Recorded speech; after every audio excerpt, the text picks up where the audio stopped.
either one of these any good? Wow, this is a good movie. It's pretty good. Yeah, well, the director from yesterday doesn't think so. It stinks. You sorry? You waste our film. It's so bad. Hey, welcome into the air-conditioned comfort of the screening room. That's important.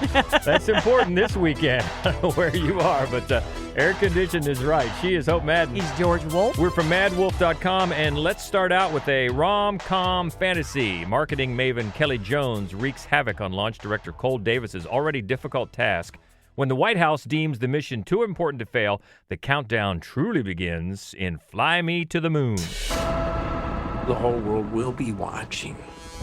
We can't afford to lose to the Russians.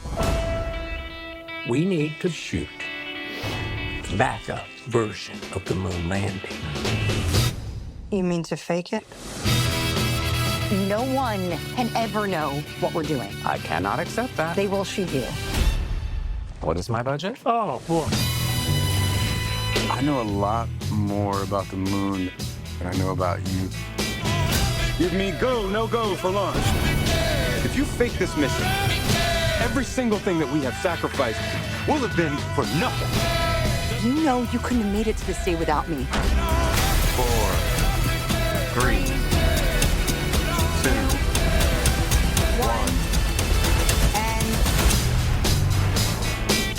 1. My Armstrong is a whiny little bitch. We have to recast. I think we should have gotten Kubrick. Okay, first off, like I said in my written review, this did not happen, okay? Because there's conspiracy theories out there have been for years that Stanley Kubrick filmed a fake moon landing for Apollo 11. They have a lot of fun with that specific They do. conspiracy in this movie. And they take that, and then they do take bits of history for this, but that's it. It didn't happen, okay?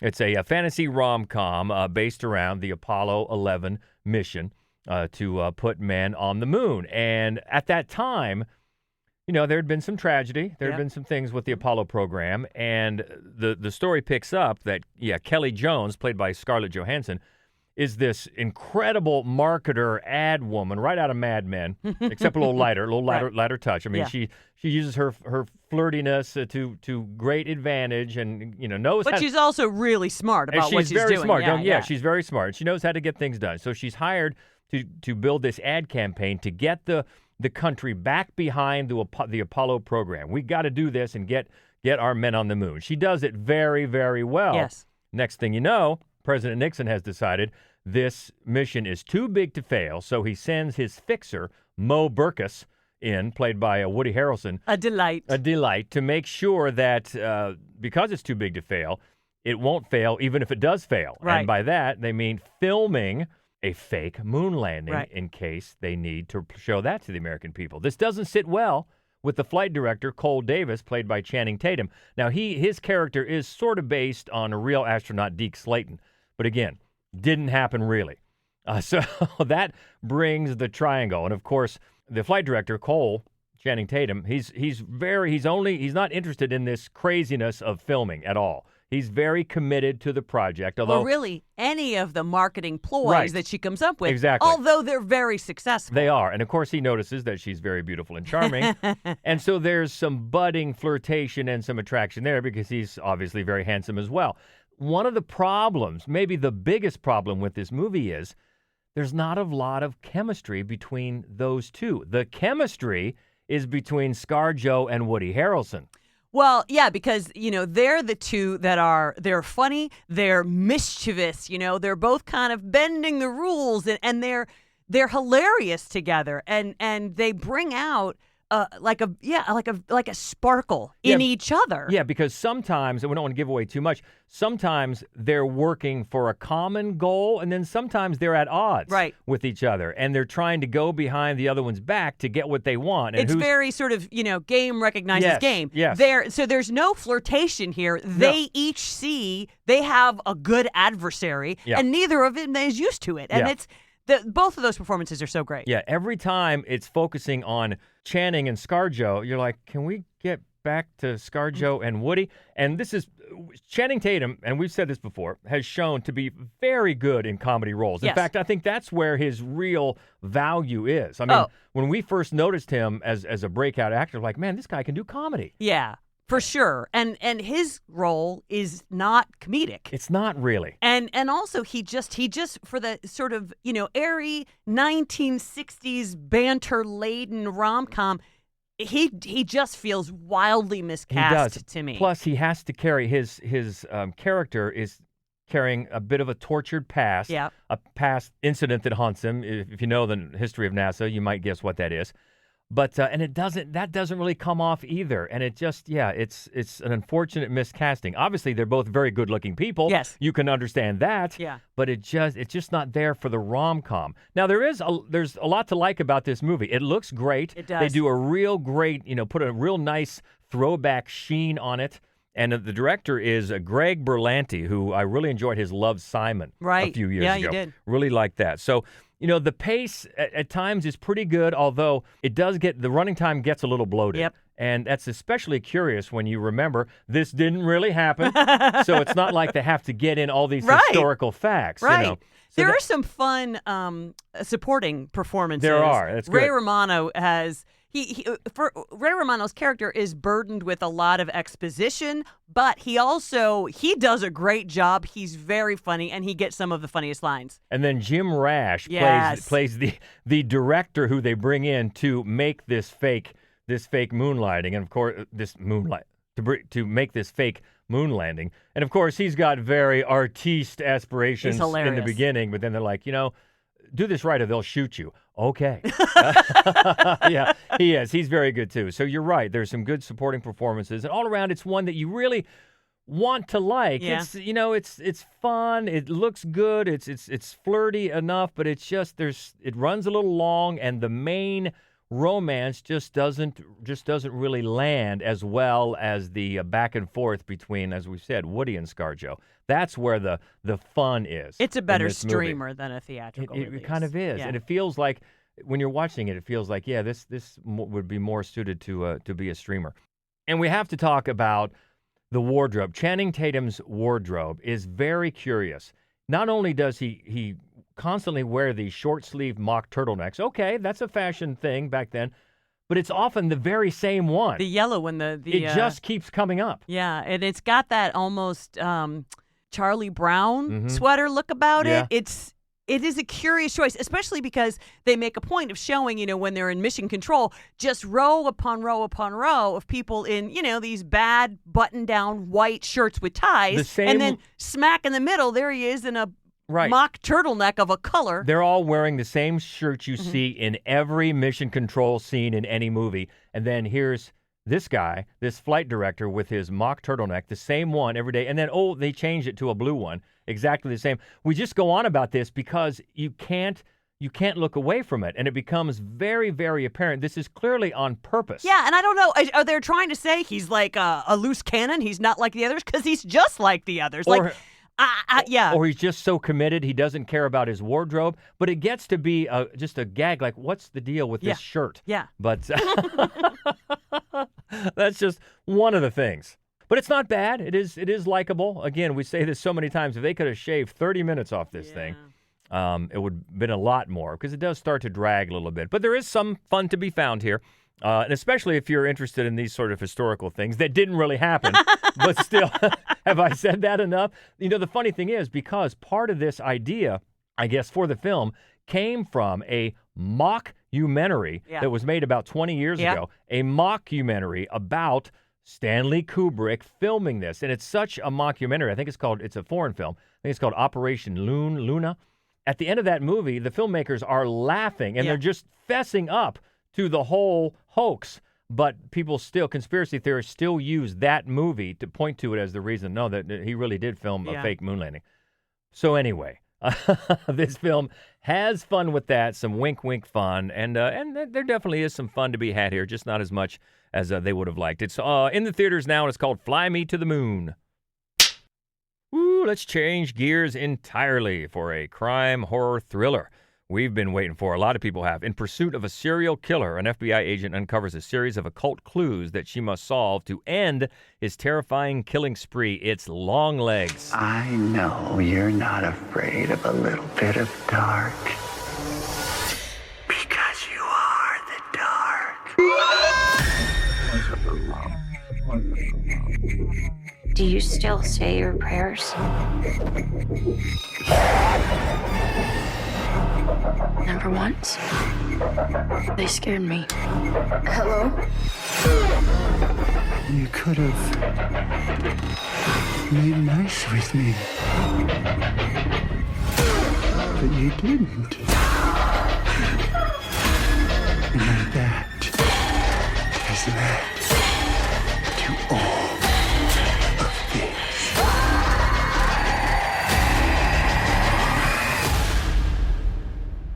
I'll be waiting.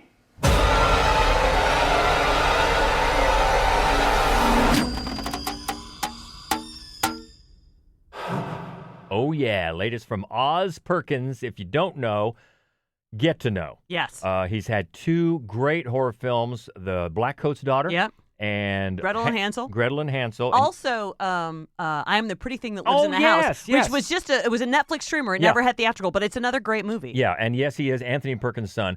And if you've seen any of his movies, he has a style. He does. And if you have seen them and like them, then you will like this, because this is all about that same style, and it is creepy. I'd say, and I think you agree, it's creepier than it is scary. Yes. It's very creepy. It's Unsettling. very unnerving, unsettling. One that you might think about. And it has some obvious homages. I mean, Silence of the Lambs is going to be the first one. Oh, for sure. Because you have this young FBI agent, here played by Micah Monroe, going after this really strange serial killer played by Nicolas Cage. And it's very, very, it goes back and forth in time, and Perkins has a nice visual way of letting you know when we've gone back in time and then gone forward in time without having to put it on the screen 15 years ago or whatever. Right. You know, as these killings began. One of the things that I didn't love early on about the script is that, and we haven't talked about this yet, so I don't know if you agree, is that Micah Monroe's character has a bit of a second sight. And to me, that seemed like a little bit of a cheat as far as the character goes. She's not a full, but she has a little bit of that second sight where she can see things before they happen. I do like that scene where you find out, it's like her first big assignment, and she's going out with somebody that you can just tell right away she doesn't want to be his partner, but she's going to have to be his partner. And it's a good way to establish her character, not so much the second sight element of her character, but the awkwardness, the socially awkward behavior that she has, which I think she does a great job with throughout this film. Oh, very much so. Very much so. Very believable. As someone probably on the spectrum. I was going to say, she seems like very neurodivergent, I think, in her awkwardness, all her social interactions. But I agree with you, that opening scene where she's off with this kind of you don't really know this partner, but he seems like kind of a D-bag. Yeah. That's a little shocking. Yeah. That gets your attention right away. It does. It definitely does, and it sets the mood. And this is not only one where you're going to recognize Silence of the Lambs, but then you mentioned some others, basically 90s type crime thrillers. Right. Yeah. Zodiac, I felt like a 7 to a certain degree. And I think he does it, Oz Perkins, I think he does it. I convinced myself anyway that he does it on purpose so that as an audience we feel comfortable that we know what's going to happen, because he made sort of Gretel and Hansel obviously it's a fairy tale that we all know quite well, and yet I guarantee you have no idea what's coming next when you watch it. He's really very good at making truly unique, unusual, unpredictable movies. And I feel like for a while, as much as you know, Silence of the Lambs is my all-time favorite movie. For a while, I was, I think, disappointed by how much this movie seemed familiar to me. And I agree. But then I think it was on purpose, so that when he does something surprising, you are like, oh, wow, that was not what I thought was going to happen at all. Yeah. And I want to say, obviously, so Micah Monroe was great. Nicolas Cage We can talk about him a second if you want to, because he was great, and which is really the reason people are, I think, flocking to see this. I'm very excited to see this. But you mentioned today to me Blair Underwood, really, really good in this movie. Good. And then Alicia Witt was great. Yep. And you even had to remind yourself that was her, right? Because yes. she kind of disappears into it. I knew that she looked familiar, but yes, you're exactly right. That's what it is. She just disappears into this role, and I had to. Yeah, Blair Underwood is fantastic as her like commanding officer, her sergeant or whatever. But I agree with all that. I am a little disappointed, I guess, in the marketing because a lot has been made in the run up to this film about the look of Nicolas Cage, and I've seen a few pictures in the marketing that show part of his face. Yeah. And I kind of wish they wouldn't do that. Yeah. Even that is a little bit too much for me to give away because I don't think I had seen anything before I saw the film. And then you see the whole look of him like, oh, okay. And so if you can avoid that before you see the movie, I would recommend it. Yeah. But he's really creepy. It's worth a conversation. We won't have that conversation right now because we don't want to give any spoilers in any way to this film. But the choices that they make in the way he looks, I find fascinating. And also a couple of images around where he lives and works, I found fascinating, and I would love to dig into, but not today. Yeah, I agree with that. And I also agree that, you do not know where it's going. And it will surprise you. And leading up to, and we talked about this last night at home, leading up to a scene that even though you probably knew some of it was coming, I found that scene chilling. Very chilling. Yes. The performances, the way it's directed, how it all comes together is very chilling. You knew something about why they're all in the house was going to happen, but just when it gets there, like, oh man. Yep. Very, very chilling indeed. So this was one definitely that we liked, and it's a mood. I mean, Oz Perkins really has a gift for that mood, and a mood, and a creepy mood. Yeah. And if you haven't seen any of his films and you see this one and like it, by all means check out the others. Yes, do it. Yeah, for sure. Especially Black Coat's Daughter. Yeah. That's a great one. And if you have a chance to see even that before this, if you think, well, am I going to like this? Watch Black Coat's Daughter. Yeah. And if you like because that. of his films, this is the most similar, treads the most similar ground. Yeah. But we really liked it. So I think horror fans are going to, I think, as I said this last night too, there may be a small amount of people who complain sometimes about A24 horror, like nothing really happened. Yeah. A little bit. Not to the extreme of something like It Comes at Night, where people, really are upset that movie. Not us, but some people are. There's a chance of that if you're expecting your normal slasher, your normal serial killer type that hits all the regular buttons. You won't get that. No, you're not going to. There are no jump scares. No. Not a one. And there's not a lot of blood. There's blood. Yeah. It's very unnerving. Yep. I mean, it sticks with you a bit. Yeah, just like a slow, consistent boil that you just, by the end of it, you're like, it's just in your bones. Yeah, you're like, why is this happening? Why is this happening? Somebody explain it to me. But they do. Yeah, they do. And it's a good one. And it's in the theaters now, called Longlegs. Next up is a romance drama based around music. It follows a singer-songwriter in a downward spiral as she takes a last-effort gig at a motorcycle rally in South Dakota where she meets Casey, a guitarist who walked away from his dream long ago. This is called Dandelion. All the musicians I came up with are opening for big names, signing to labels, making money. I couldn't seem to find my place. I'm just the guy that used to be in a band, and there's a lot of guys that used to be in bands. Chasing dreams is hard. It's hard to quit, too.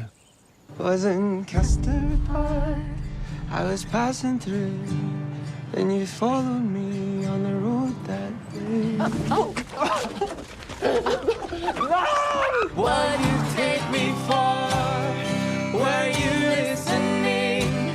What you said was it had gone through. It's where I'm going, I'm passing through.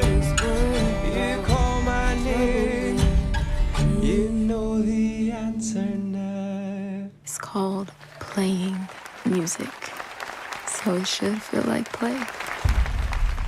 This is from filmmaker and Ohioan Nicole Riegel, who made Holler, I don't know, maybe 4 years ago. Good one. Such a good one. This is really totally different than that. Totally different. Like such a hard left turn, but Still set at least partly in Ohio. Kiki Lane plays Dandelion, the musician. She lives in Cincinnati. It's very Cincinnati. It's got a lot of shout outs to the city. And she's tired of, playing her gigs in the hotel lobby, and decides she's going to take this chance. She's going to drive all the way to South Dakota to a biker rally where she's going to audition to... Like a Sturgis type of thing, yeah. Where she's going to audition and to be the opening act for a touring band. And it goes terribly. The audition goes terribly, but she does. She meets Casey. And also she kind of falls in with his group of friends who go out there every year just to be a part of the musician community. And he's played by Thomas Doherty. Gossip Girl fans will remember him from that show. Yep. There are a couple things that are really great about this movie. One is it looks glorious. I mean, the way that Regal shoots the romance and the landscapes, the way that voices float over top of this beauty that you're seeing. And then also just the intimacy that she manages to evoke with the camera, really, really affecting. And also they sing their own songs. I mean, they do their own singing, although the songs themselves were... Yeah, the guys from The National. Right. If you like the group The National, they provide the songs. But yeah, they're performed by the actors. Right. I think the only real... If there's not a lot of structure to the movie, it's mainly... It's about creativity. It's about sparking creativity. It's a beautiful sort of poetic, lyrical film.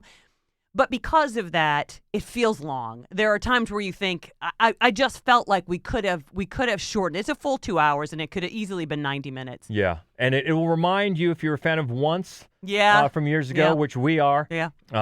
Very good. A bit of that. Mm-hmm. Yeah, a bit of the story is moved along by the songs, and it's not so much of a soundtrack as it is almost part of the script. Yeah, and it is a really lovely, and Kiki Lane is great. It's easily the best role that she has had since If Beale Street Could Talk. Yeah. And she's just as beautiful as she ever was. She's just so beautiful. Yeah, she really but is. But it is an interesting movie. It's a gorgeous movie to watch, and recommend it. Yeah, and that is in theaters now, called Dandelion. A historical drama next. This is Day and Date in theaters and also on Prime right now. It's a lay preacher arriving at a British settlement in 1830s. His violent past is soon drawn into question and his faith put to the test as he finds himself caught in the middle of a bloody war between Maori tribes. It's called The Convert. Mr. Monroe, welcome to Epworth. Thank you. Not exactly St. Paul's, but you'll make something of it. I shall do my best. We're thousands of miles from civilization, surrounded by savages of the most barbaric kind. There are reports of a warlord out there. Would that be Akatara? You know? I have encountered him personally. This is the path to destruction. Peace cannot be achieved through violence. Ko te toto wanake, ka utu I te toto.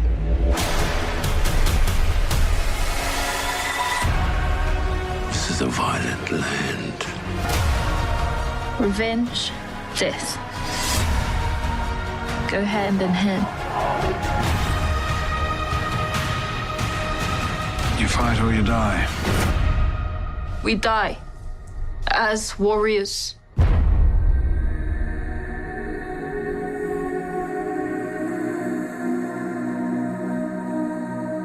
Guy Pearce, it's an interesting sort of figure because you always have my attention with Guy Pearce because he's very talented and he sometimes chooses really good movies, but since he makes about 9 a year. A lot of movies. About 2/3 of them are not very good. Yeah, this one is pretty good and he's solid in it. In fact, one of, I think, the downfalls of this movie is that it's all centered as much as it is around his point of view, and his character brings us into this land, basically New Zealand, a British colony in the 1830s, and he has spent years in the British Army and has some real violence in his past, but as the synopsis said, he's a lay minister now. He is, the convert from war to peace, and he arrives there and almost immediately is caught in between these two tribes, and his begging for mercy during this one battle on this character, this young woman,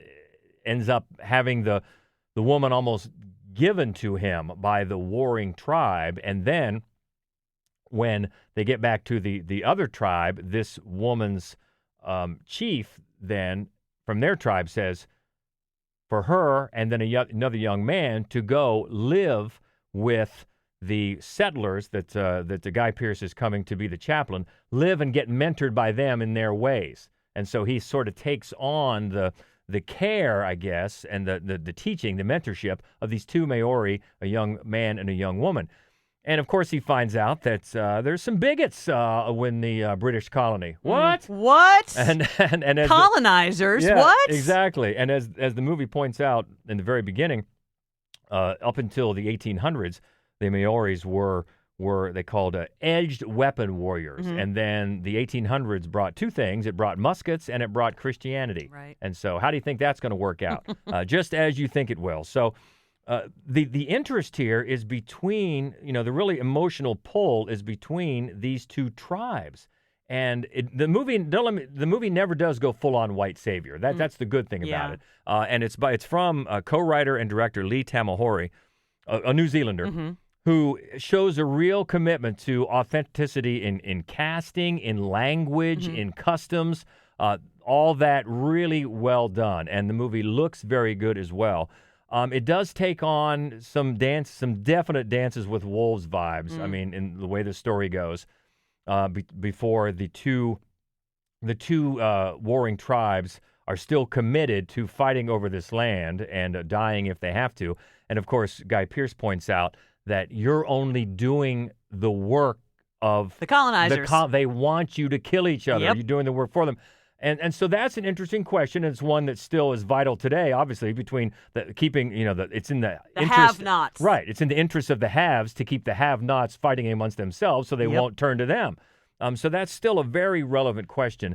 And there are things about this movie that do work very well. The cast, led by Guy Pearce and all the rest of the cast, the Maoris, the New Zealanders, and also a really fine supporting performance. And I had to look her up because I knew her. Jacqueline McKenzie. She played from Deep Blue Sea. From Deep Blue Sea. I'm like, wow, that has been a while. I'm sure she's done many other things, but that's how I know her. Exactly, and she has a very good supporting performance as well. So, especially if you like these historical dramas, but it reminded me in a weird way of Prey, the last Predator movie. Okay. How remember how that movie did such a good job with we're brought into the tribes from this monster. That's kind of why we're there. But it kept the focus on the tribes. Yeah. And I know it's had vibes where I thought, man, if they could have done that a little bit better and not be so concerned with the point of view of Guy Pearce. Right.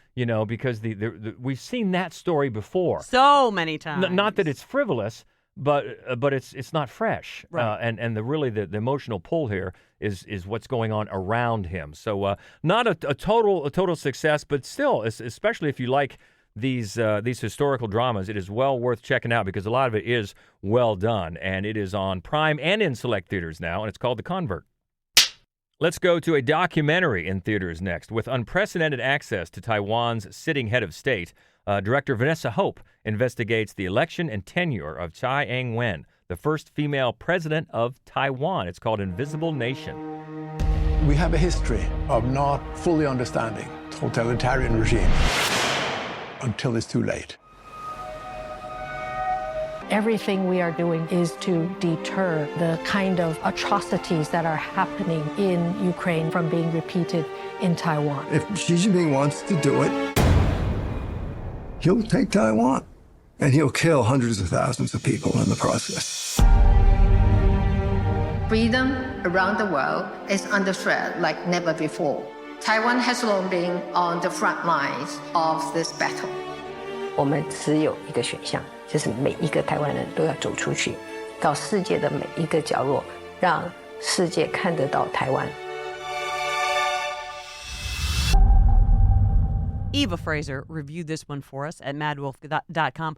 Really, really liked it. It's a very powerful, strong documentary, and it is one that I think resonates no matter who you are right now because it's a close look at an election where democracy itself hangs in the balance. Yeah, for sure. And this is something that has been a subject that has been looked at by various, I've seen feature lengths and short documentaries about this. And if you don't know anything about it, it's harrowing about the dominoes that could fall, because Taiwan is sitting right there with China just staring them down. And a lot of people feel that they're just counting the days until they try to take it.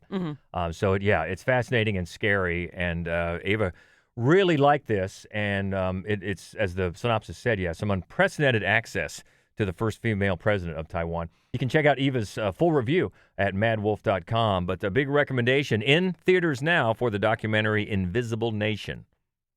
Let's go back to Prime for a drama. A widower from Japan travels with his estranged son to England in order to fulfill his late wife's dying wish. It's called Cottontail. Where are you off to then? Lake Windermere. No, not that way. Windermere. Oh, Lord. Think about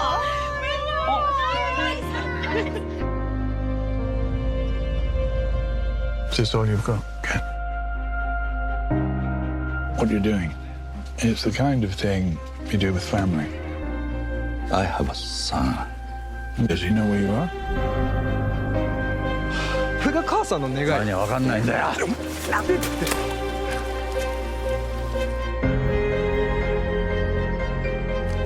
健三郎様。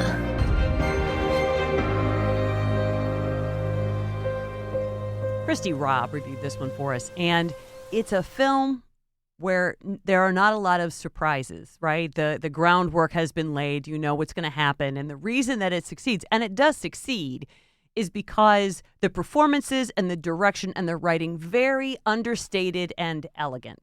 Understated is always best. It is. For sure. Check out Christy's full review at madwolf.com, but she recommends it on Prime Video now, and it's called Cottontail. Well, if you may have seen some quotes from Eric Roberts pop up lately, as I have, you wonder, what's he promoting? It could be this. A group of outlaws discover their empty train heist bag and begin interrogating each other in the Wild West, trying to convince each other, clear their names, and avoid being shot to find the real thief. It's called The Outlaws. Raise those hands in the sky, ladies and gentlemen. Our business is with the Northern Pacific Railway and the government. So just stay down.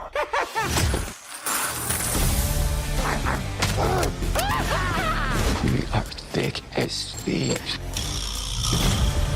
Where's the goddamn loot? We're at war. Go west, they said.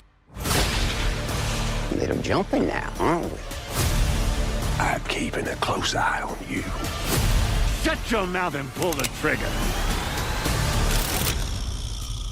You shooting me? You best mean it. There'll be a cold day in hell before one of you buries me.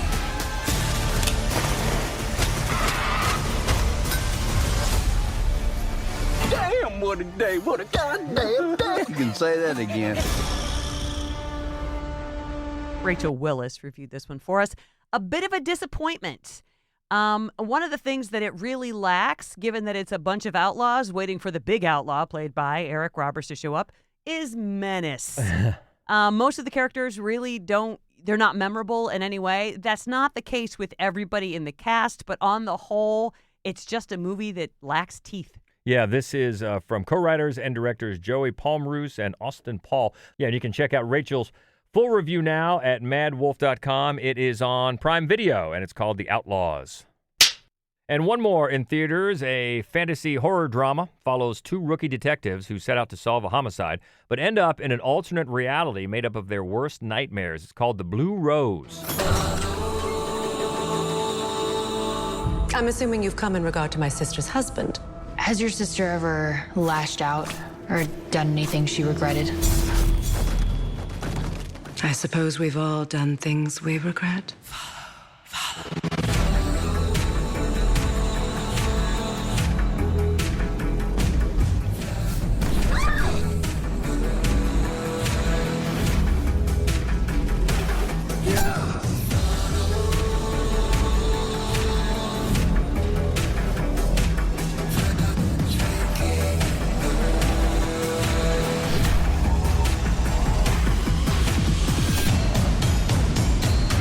You're finally here. Everybody, winds up here eventually. Matt Weiner reviewed this one for us. And how much you like The Blue Rose depends entirely on how much you like David Lynch. Yeah. Because filmmaker really likes David Lynch. Yeah, this is writer, director, and co-star George Barron. It's his first feature, as writer-director. He's been an actor, and he's quite young. I don't know exactly how old he is, but he's quite young, especially for handling this production. And the production values, I mean, you can tell by watching this movie, there's some money behind this. Yeah, it there looks definitely good. is. Yeah. And we first got a chance to see this, judging it for Nightmares Film Festival, now, a couple of years ago. Now, it did not make the festival. It got close because we're the judges for that. But it's going to depend on, and our critic for Mad Wolf who reviewed this, Matt Weiner, was thinking the same thing. And I didn't even know when I sat down to read his review, I'm like, I know this movie. Right. And he was thinking a lot of the same that I did.